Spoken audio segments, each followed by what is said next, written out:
성부와 성자와 성령의 이름으로 말씀을 나눕니다.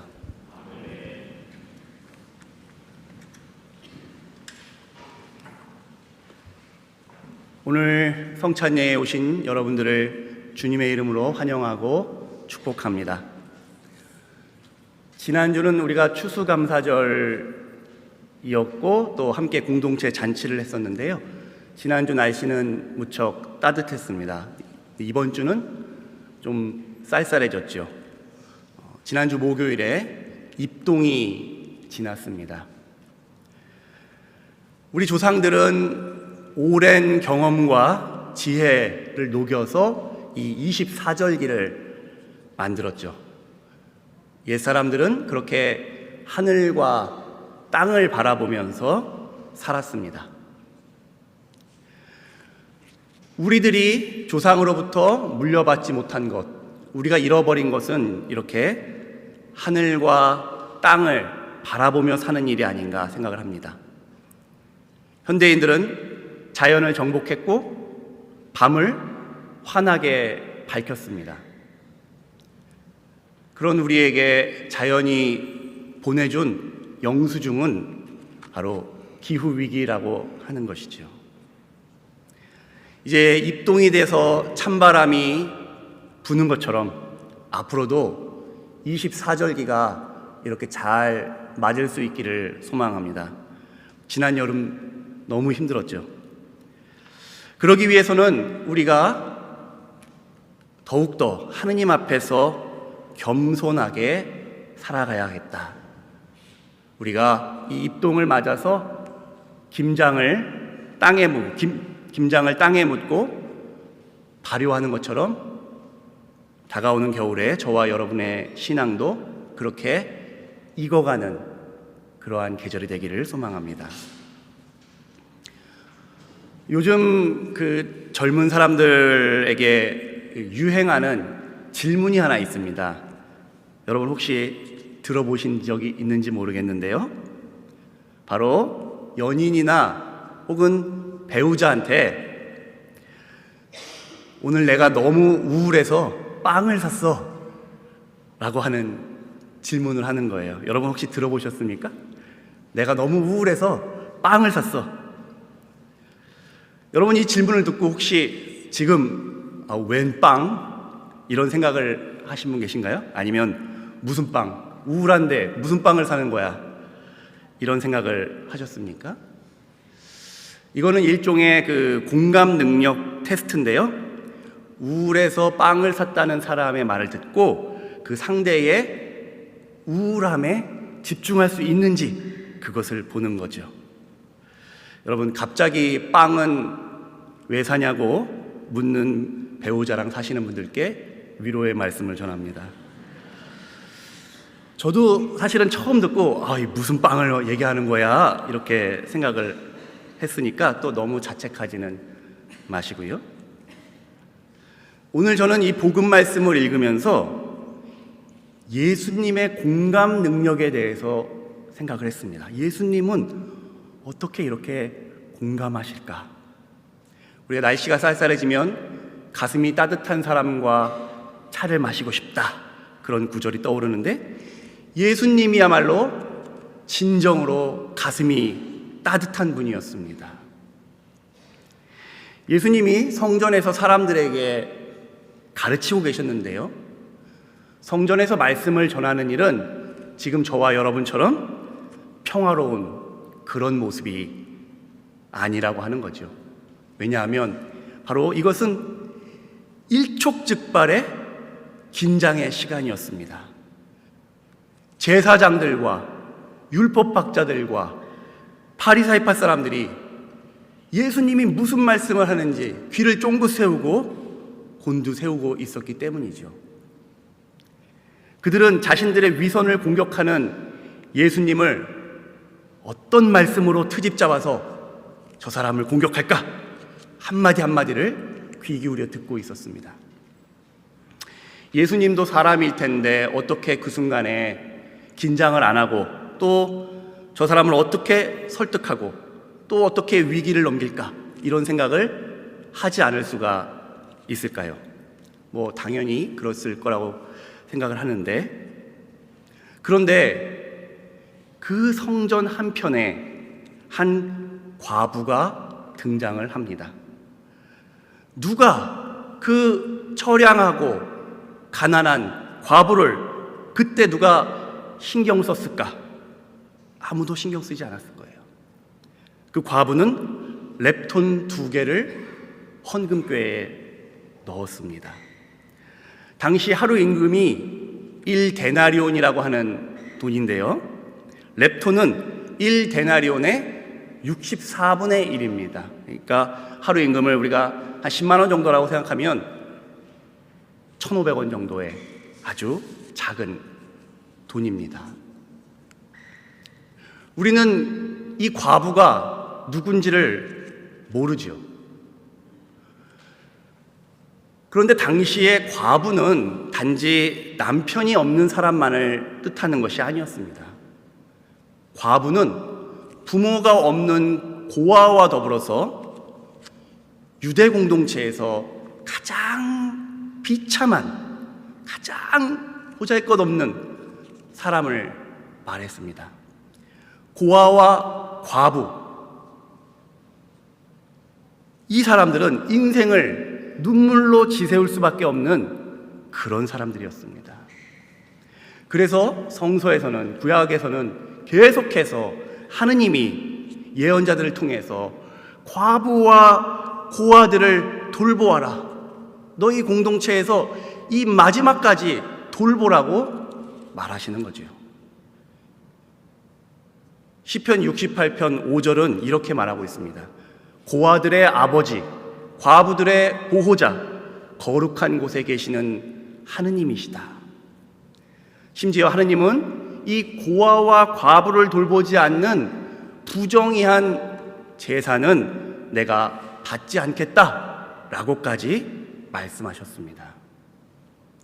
이스라엘 공동체에서 고아와 과부들이 버림받고 사람으로 대접받지 못하다고 하는 것은 지금 그곳에 하느님의 통치가 이루어지지 않고 있다는 것을 말합니다. 하느님이 사람들에게 모욕을 당하는 그런 시기인 것입니다. 일독서 열왕기서를 우리가 들었는데요, 엘리야 예언자가 사렙다 지역의 과부를 만나는 장면입니다. 여러분, 엘리야 시대는 어떤 시대입니까? 엘리야 시대는 이스라엘 역사상 최고의 폭군이라고 할 수 있는 아합 왕의 시대였습니다. 아합 왕의 등장을 열왕기서는 이렇게 말하고 있습니다. 오므리의 아들 아합은 이스라엘의 어느 선왕보다도 더 야훼의 눈에 거슬리는 일을 하였다. 그는 느밧의 아들 여로보암이 걸었던 죄의 길을 따라가는 정도가 아니었다. 아합은 시돈 왕의 딸 이세벨과 결혼해서 바알 신당을 짓고 아세라 석상을 만들 뿐만 아니라 백성들을 폭압적으로 다스렸습니다. 예언자 엘리야는 이에 대한 징벌로 이스라엘에 3년간 가뭄이 들 것이라고 선포를 하고 광야로 숨어들었습니다. 엘리야에게 떡과 고기를 날라준 것은 까마귀들이었죠. 그리고 이제 엘리야는 시돈 땅 사렙다 지방으로 가게 되고 거기서 한 과부를 만납니다. 그런데 이 과부의 모습은 너무 비참합니다. 떡 한 조각을 달라는 엘리야의 요청에 과부가 이렇게 말합니다. 저에게 있는 것은 밀가루 한 줌과 기름 몇 방울입니다. 저는 지금 땔감을 조금 주워다가 저희 모자가 죽기 전에 마지막으로 있는 것이나 모두 먹을 작정이었습니다. 아합의 시대에 백성들의 삶은 이렇게 비참했습니다. 고아와 과부를 돌보지 않는 시대였던 것이고 바로 우상의 시대였습니다. 그런데 과부가 자기가 먹을 것을, 마지막 음식을 엘리야에게 내어놓습니다. 그때 엘리야가 놀라운 하느님의 말씀을 전하는데요, 내가 이 땅에 비를 다시 내릴 때까지 이 집에 밀가루와 기름이 떨어지지 않을 것이다. 하느님께서 이 과부를 직접 돌보시는 것입니다. 절망과 비탄 가운데 있는 사람들에게 하느님의 손길이 닿았고 하느님의 통치가 바로 이 과부에게서 시작되는 것입니다. 이 모습을 보면서 저는 자연스럽게 벌판에서 5,000명을 먹이신 예수님의 모습이 떠올랐습니다. 해가 지고 배가 고픈 수천 명의 사람들이 벌판에 있었습니다. 그 사람은 우리는 이제 무엇을 어떻게 먹을까 다들 걱정하고 있었어요. 그때 웬 아이가 자기의 전부라고 할 수 있는 보리떡 5개와 물고기 2마리를 가지고 나옵니다. 예수님은 그것을 떼어서 사람들을 먹이십니다. 그런데 그 빵은 줄어들지 않고 남은 것이 12광주리에 가득 차지요. 아마도 사람들은 이런 모습을 보고 엘리야가 살아 돌아왔다라고 자연스럽게 생각했을 수도 있습니다. 오늘 성전에서 많은 사람들이 헌금을 하고 있었는데 예수님은 그 중에 이 과부를 보십니다. 과부는 동전 한입 값어치의 랩톤 2개를 봉헌했습니다. 아마도 그게 이 여성이 가진 전부였던 거죠. 예수님은 이 장면을 보시고 저 가난한 과부가 어느 누구보다 더 많은 헌금을 하였다.